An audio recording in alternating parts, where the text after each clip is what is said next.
Right, tell me your names, please. Shaquille. Yeah. Right, they're going to do a MIDI setup. Yeah. Quite dark. Hey, Liam or me? Both of you. Okay. Hopefully both of you. Oh, this is You can do it individually if you want. No. Do we have to say everything? Yep, tell them what it is, what you can use it for. That's a MIDI keyboard. Doesn't produce sound. Yeah, this is a piano. Okay. But you have to put it into a piece of software before sound can be produced. It's a controller basically. There's some controls on here that affect what you're doing. What can you control with it? You can What's control the obvious ones? velocity, duration, Of what? duration of the notes. sound or the data that you're using. When you release the sound, modulation, so you could assign different things to this, such as pitch bend, or maybe an effect as well, if you want to get technical. Octave, you can control, as well as the volume of the actual data you're entering, which doesn't affect the velocity. And then there's MIDI select mode, which is, it varies from controller to controller, based on what it does.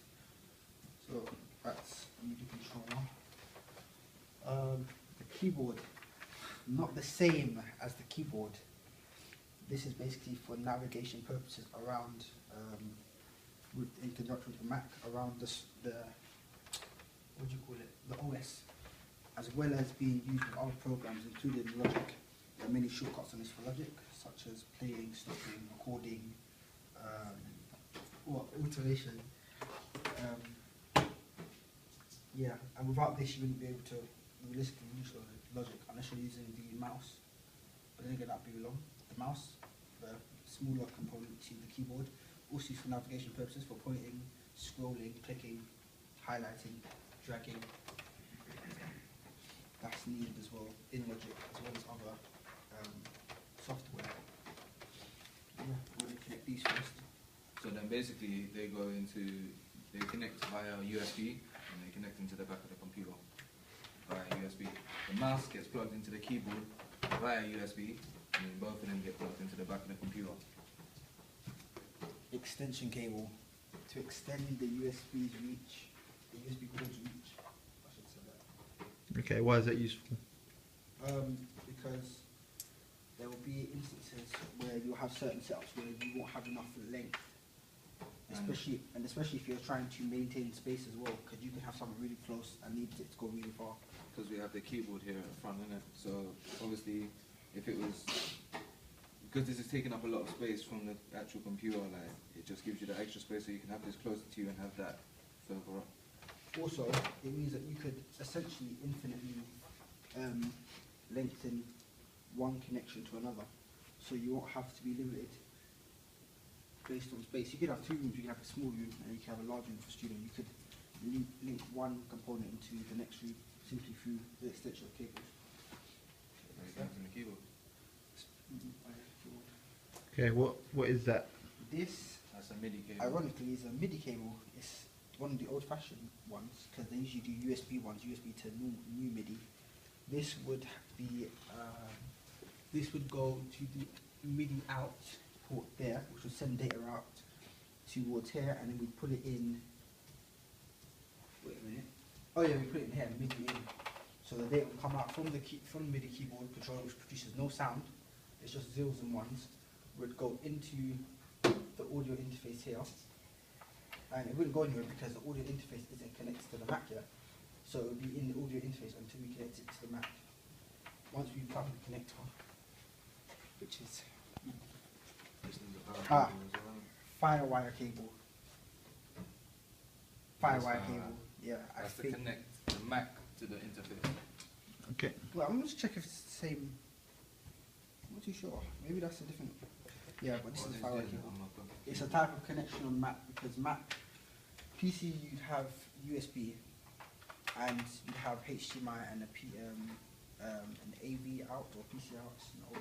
It will sort of look like While this. he's connecting that, I'm connecting the power for the keyboard, because normally the ones that are just MIDI based that plug straight into the computer, they're normally powered by the computer. But obviously because this is MIDI, this don't provide no power, so it needs external.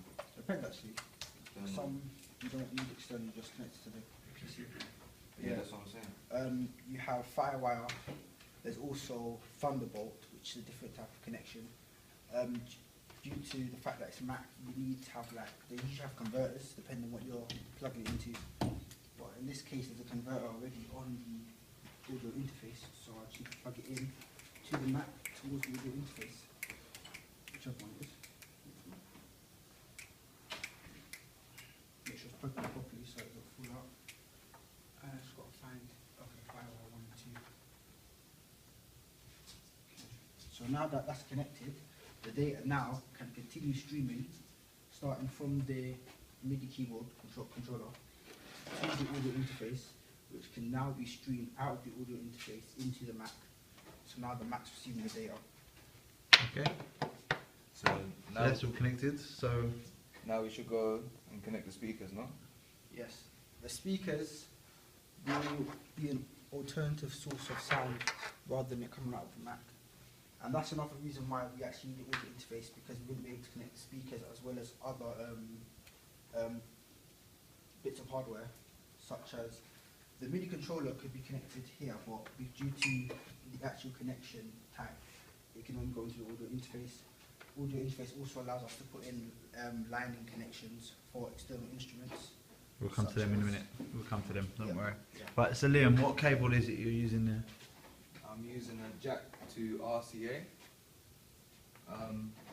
Like on the back of the speaker, they have different ways of Zoom in. zoom in, selling the products. As you can see here, Rocket, you have several ways to. No, but there's several ways that you can connect your speakers to the interface. Today we're using RCA, unbalanced. So yeah, and then on the other side is just a jack that will go into the stereo out or outputs 1 and 2 of the interface. Yeah. This going into 2 because this is left, and that's going into 1 because it's right.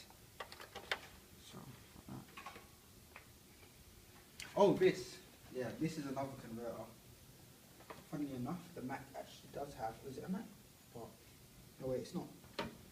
This is for the projector. That's it, projector also.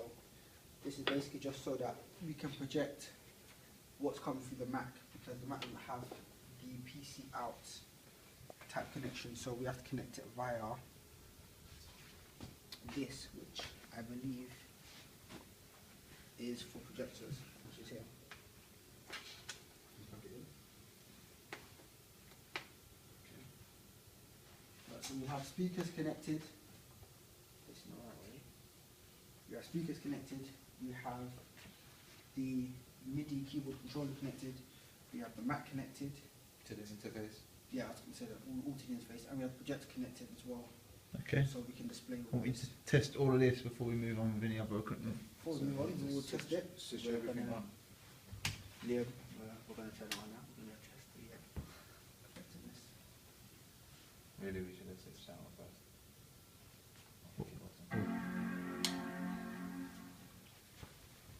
Are you happy with everything set up? Do you think it's all set up safely? Oh yeah, bearing in mind cables should be out of the way of footpaths, so no one trips over them. Some cables, depends, some cables you can get like a sort of zip and it all comes into one flow. As you can see, we've got plenty of space and nothing really is in the way. Bear in mind to not sort of, when you're handling any of the cables. I missed that, the internet as well. Oh yeah, this is the Ethernet cable, which provides data for not Wi-Fi, data for internet to come through. Cool. Because I think without this, you won't be able to log onto the college system, innit? Yeah. Or if you're at home, it just connects you to the internet. In general. You can see here, Yep. the mouse. Where's the mouse? The mouse is working. Keyboard is working. So we're now going to log in.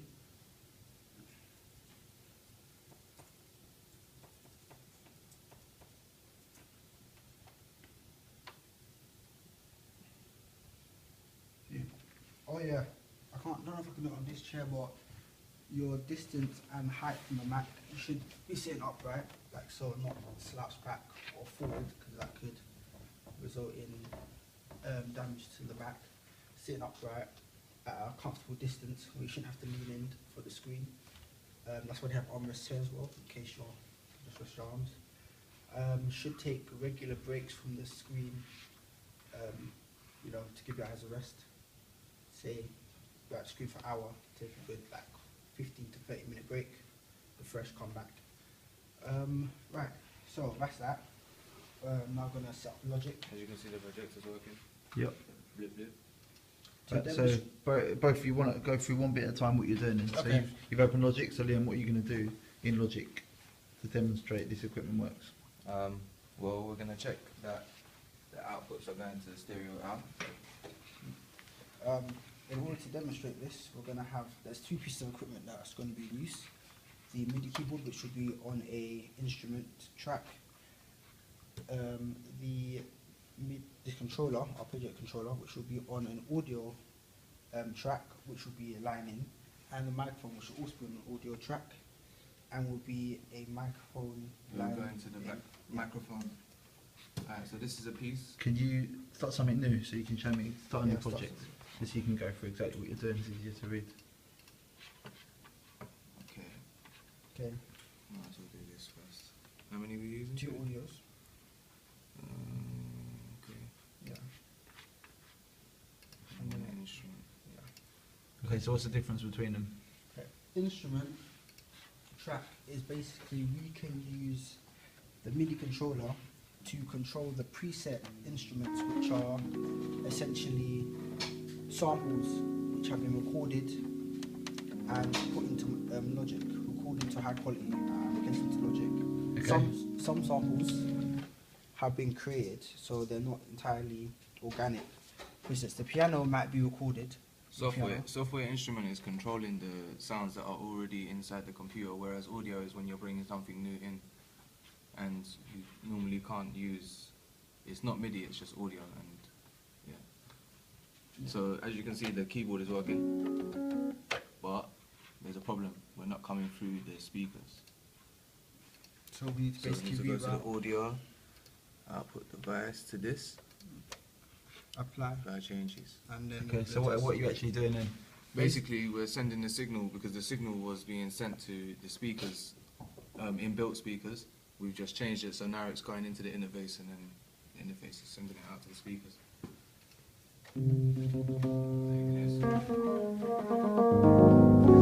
Oh, stereo. We're in stereo. Yeah, let's get some more of that stereo effect. Beautiful. Right, so we have the instrument. Okay, so far so good. Everything you set up is working perfectly. It's all safely set up. Oh yeah, just to demonstrate how Logic works, you know, you have the start, stop, you got start, K for click, as one shortcut, stop, you got record, Going for the extra grades here.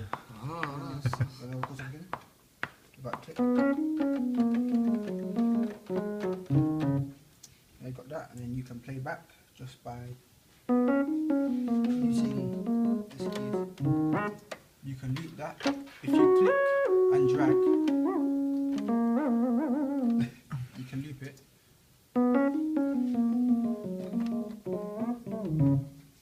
Yeah. Yeah, that's modulation effect. Okay, this is all good. Got some more equipment here I want you to set up. Right. Next, we're going to do, I think this one, because this one was quite a fiddle. No, it's my fault. This is an external instrument. I think I got that right. This is an arpeggiator. And we're going to connect it via, if I believe I'm correct. Jack. Yeah, Jack. So we're going to go from the stereo out, the master stereo out.